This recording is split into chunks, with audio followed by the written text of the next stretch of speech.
আজকে আমি করব আলুর রেসিপি, আলু মাছ দিয়ে।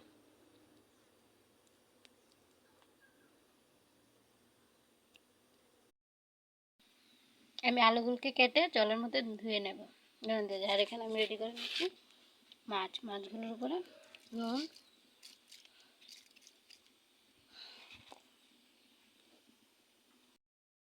লবণ, হলুদ মাখিয়ে নেব।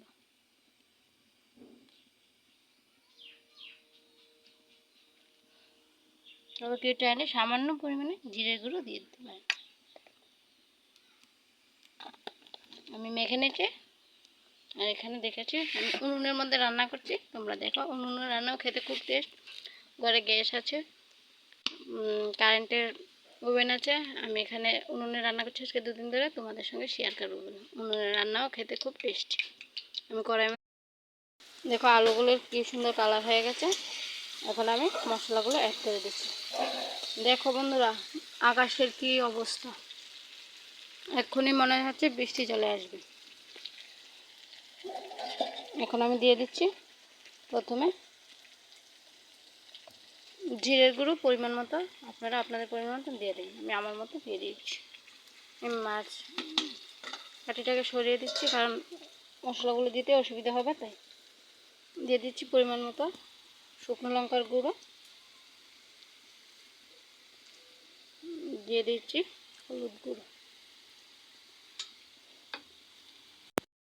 দিচ্ছি পরিমাণ মতো লবণ। দেখো এখন আমি আদা সেদ্ধ হয়ে গেছে। পরিমাণ মতো জল দিয়ে মাছগুলো দিয়ে নামিয়ে নেব। আমি পরিমাণ মতো জল দিয়ে দিচ্ছি, হয়ে যাবে এটুকু জল।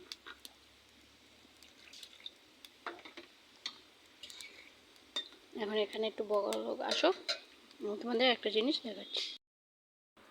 দেখো আকাশের অবস্থা খুব ভালো না, বৃষ্টি আসছে, রোদ উঠছে। হয়ে গেছে। এখন আমি মাছগুলোকে এক এক করে দিয়ে দিচ্ছি। প্রথমে দিয়ে দিচ্ছি মাছের মুড়োটা, তারপরে লেজাগুলি এক এক করে দিয়ে একটু নেড়ে চেড়ে 15-20 মিনিটের মতো রেখে দেবো, তারপর নামিয়ে নেব। নামানোর সময় আপনাদের সঙ্গে শেয়ার করছি। আমাদের কন্টেন্ট যদি আপনাদের ভালো লেগে থাকে, একটা লাইক অ্যান্ড সাবস্ক্রাইব করে দেবেন চ্যানেলটাকে। আমি কোনো এডিটও করিনি, কোনো কিছু করি না, আমি আমার ভয়েস ডাইরেক্ট আমি আপনাদের সঙ্গে শেয়ার করে দিচ্ছি। আমি কড়াই থেকে নামিয়ে একটা বোলের মধ্যে নিয়ে নিলাম। দেখুন